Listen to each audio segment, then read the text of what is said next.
12일 셀트 자연인입니다. 네, 기분 좋네요. 그죠? 우리 추석 연휴 동안 또 큰 두 가지 소식이 있었죠. 아무튼 요번에 추석 연휴는 타이밍을 잘 맞췄습니다. 그죠? 추석 연휴 기간 동안 악재, 미국의 부동산 재벌 기업 헝다그룹의 파산설로 인해서 글로벌 증시가 또 급락했던 부분이 있는데 일단 피해갔고, 그죠? 그리고 추석 연휴 전에 선물, 그리고 추석 마지막 날, 연휴 마지막 날 선물 아주 좋습니다. 미국의 헝다 쇼크, 죄송합니다. 중국의 헝다 쇼크, 미국 테이프링, 추석 이후 코스피 괜찮을까? 중국의 헝다그룹 파산설에 글로벌 증시 휘청했죠. 홍콩 3%대 하락이어 21일 나스닥도 2%. 하지만 이번에 어제 미 3대 지수는 약간 혼조세로 마감이 되었고요. 다음날 소폭 반등했지만 투심 위축은 여전하다. 헝다리스크 금융위기 초래 가능성 낮지만 국내외 증시 단기 충격은 불가피할 것. 셀트리온은 해당 사항이 없죠. 9월 FOMC 테이퍼링 선언은 보류될 관측이 조금 더 높은 부분이고 테이퍼링 리스크 우려는 연말까지 이어질 것이라는 부분입니다. 추석 연휴를 맞아 국내 증시 휴장했죠. 중국 부동산 개발업체 헝다그룹의 파산설로 글로벌 증시 급락했던 부분이었고요.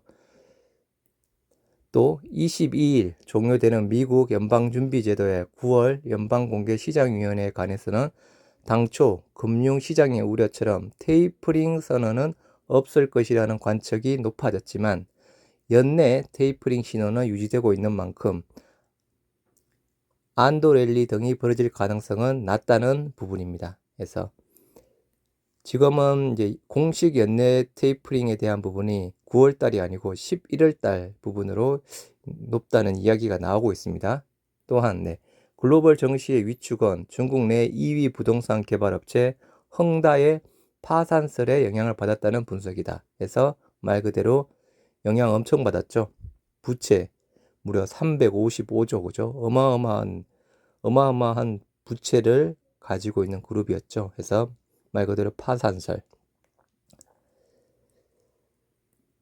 글로벌 증시의 또 다른 불안 요소, 아까 잠깐 언급되었던 FOMC 부분이죠. 그래서 최근 연준 위원들이 언급한 연내 테이퍼링의 시행을 위해서는 9월 FOMC를 통해 테이퍼링이 공식화될 가능성이 높다고 본 부분이었습니다.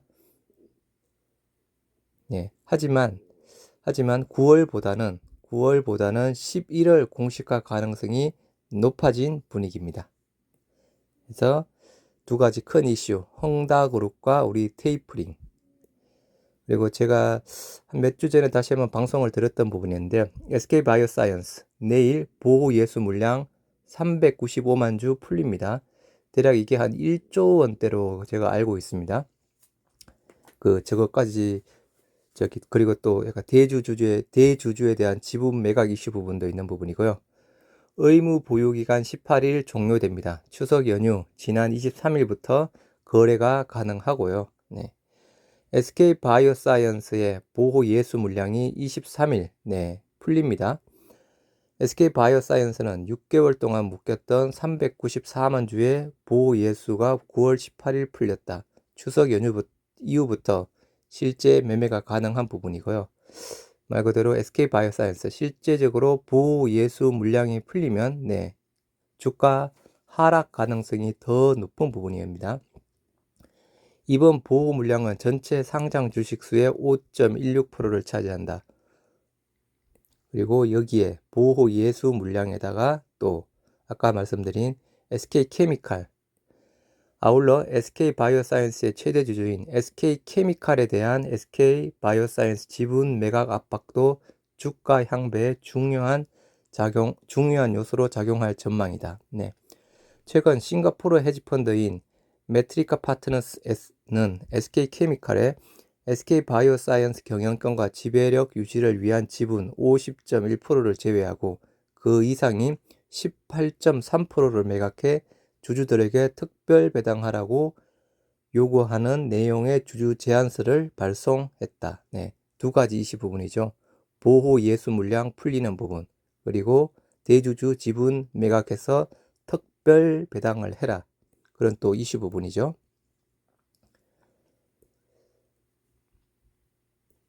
FOMC 쪽에 대한 부분인데요. 뭐 내용은 거의 비슷하지만 좀 없는 내용이 있어서 9월 FOMC는 점도표, 헝다는 직접 지원 없는 구조조정이 일어날 가능성이 높다는 그런 의견입니다. CNBC에서 설문조사를 했는데 11월 달에 테이퍼링 발표될 가능성이 높다고 합니다. 9월 부분보다는 11월 테이퍼링 발표가 되고 12월 시행해서 점도표도 공개가 되는 부분인데요. 아마 2020년 연말에 금리 인상을 예상한다는 부분입니다. CNBC가 시장 참여자 32명을 대상으로 한 설문조사를 보면 테이퍼링 공식 발표는 11월, 실제 시행은 12월이 유력하다고 합니다. 감축 규모로는 한 달에 $150라고 본 이들이 가장 많았고요. 첫 번째 금리 인상은 내년 12월 정도로 예상을 하고 있는 부분입니다. 그리고 헝다그룹 쪽에 대한 부분인데요. S&P는 헝다그룹 디폴트 낼 듯 이후 디레버리징에 초점을 맞춘다는 의견을 제시했습니다. 월가에서 나온 분석도 큰 틀에서 다르지 않습니다. 큰 틀, 구조조정에 대한 부분 정리해보면 첫 번째 디폴트는 불가피하다. 그리고 중국 정부의 직접 지원은 없다. 말 그대로 직접 지원이 없다는 부분입니다. 헝다를 과도한 부채 기업들에 대한 본보기로 삼을 것이다. 비핵심 기업 지분 제3자 매각한다. 리스크 확대 시에만 개입한다. 등 중국 정부의 헝다 그룹에 대한 대안이라고 할까요? 그런 부분을 크게 약간 5가지 정도로 지금 정리를 했습니다. 약간 S&P 쪽에서. 그래서 S&P가 기본적으로 헝다가 디폴트를 낼 것이며 중국 정부가 어떠한 직접 지원도 하지 않을 것이라는 보고서를 냈다. 베이징은 오직 광범위한 신용 리스크 확대가 있을 때만 개입하게 될 것이라고 의견을 제시를 했습니다. 일단 유럽 증시는 급등했습니다. 유럽 증시 1, 2%대 급등했는 부분인데요. 이슈가 M&A 이슈 부분이라고 합니다. 유럽 증시 헝다 충격 하루 만에 극복을 했다. 유럽 증시가 제2의 부동산 개발업체 헝다발 충격을 딛고 하루 만에 반등하는데 성공했다. 유럽 증시는 여행주 등이 선전하고 영국의 스포츠 베팅 업체인 엔테인을 드래프트스킹스가 $200억 인수한다는 소식이 전해지면서 일제히 급등했습니다.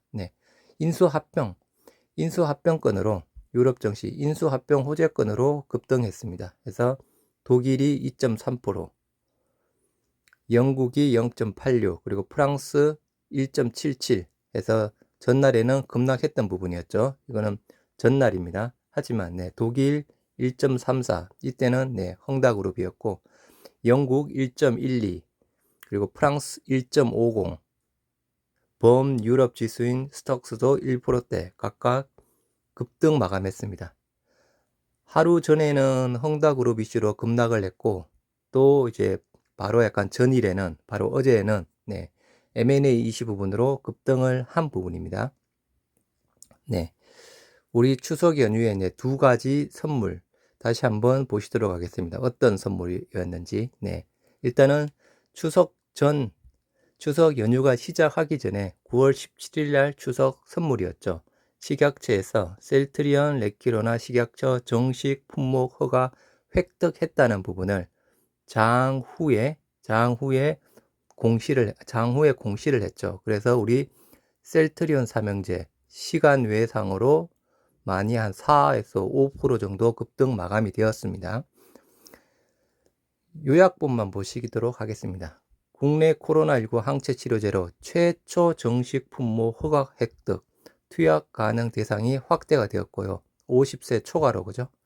기존에 60세 이상에서 50세 초과로 투약 가능 대상 확대가 되었습니다. 그리고 정식 허가로 승인을 받았고, 다음 정맥 투여 시간 기존 60분에서 기존 90분에서 60분으로 30분 단축이 되었던 부분이었죠. 따라서 의료진에 대한 부담도 들고 의료자원 효율화가 기대가 되는 부분입니다.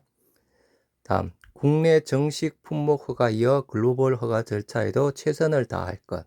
말 그대로 이제 가장 가까운 부분은 유럽이죠. 유럽 승인권에서 추석 전에, 추석 연휴가 시작하기 전에 하나의 선물, 빅 선물, 빅 프레젠트, 빅 선물 하나를 식약처에서 안겨줬죠. 물론 아쉬운 부분도 있었습니다. 그죠? 그 다음, 연휴 시작 전에 선물 하나 줬으니까 또 연휴 끝나기 전에 또 선물을 하나 줘야겠죠. 그죠? 선물을 하나 준 거. 이번에는 영문으로 한번 보시겠습니다. 추석 연휴 끝나기 전 선물 하나 준 거. US government to buy rapid COVID-19 test from Abbott Celltrion official. 말 그대로 미국 정부가 에보트사와 셀트리온사로부터 신속 코로나 진단 키트를 구매를 한다. 그 내용 부분이죠. 말 그대로 그냥 조그만 대형 계약건이 아니고, 그죠? 최대 한 7,500억에 이르는 부분. 그 부분만 보시도록 하겠습니다. 여기 있죠.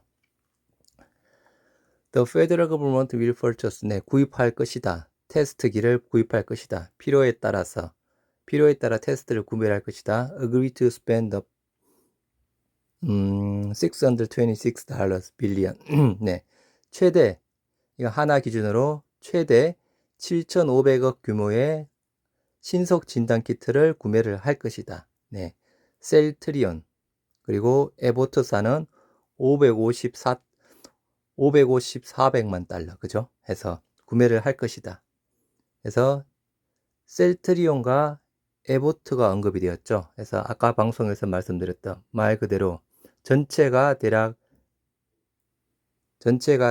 한 20억 달러였나요?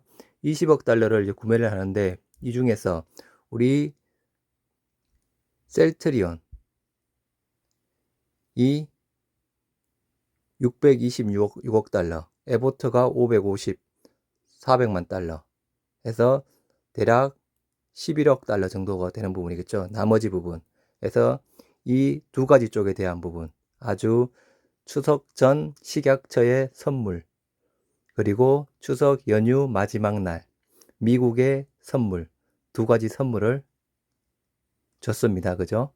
우리 이제 내일 장 시작, 장 마감 어떻게 될지 아주 기대가 됩니다. 갭 상승 시작하겠죠?